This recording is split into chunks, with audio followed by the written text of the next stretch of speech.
एक मुर्गी की 3 टांगे हैं तो 20 मुर्गियों की कितनी टांगे होंगी। तो यहाँ पर आप इस तरह लिख लेते हो कि एक मुर्गी बराबर 3 टांगे। आप क्या कर देते हो, 20 से इस 3 का गुणा कर देते हो, क्योंकि ये जो 20 है ये मुर्गियों की संख्या है और गुणा 3 करोगे तो ये टांगे की संख्या है। तो यहाँ पे 20 गुणा 3 कर देते हो तो यहाँ पे आपको आंसर मिलता है 20 तियां 60। तो यहाँ पर आपका आंसर होता है कि 20 मुर्गियों की 60 टांगे होंगी। तो इस वजह से आपका आंसर गलत आता है। यहाँ पे साफ साफ लिखा है कि एक मुर्गी की 3 टांगे हैं, मतलब सिर्फ और सिर्फ एक मुर्गी की 3 टांगे हैं।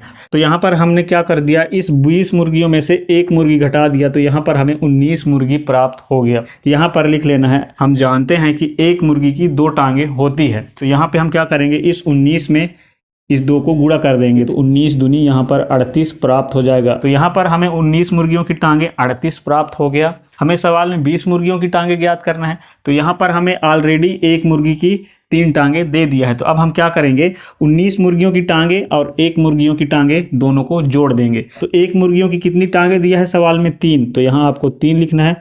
और हमने जब हल किया तो 19 मुर्गियों की 38 टांगे प्राप्त हुआ है, तो यहाँ आपको 38 करके लिख लेना है। अब इन दोनों को जोड़ दो तो यहाँ पे हो जाएगा 8 और 3 11, 11 की 1 हासिल 1, 3 और 1 4। तो इसका मतलब ये है कि 20 मुर्गियों की 41 टांगे होंगी।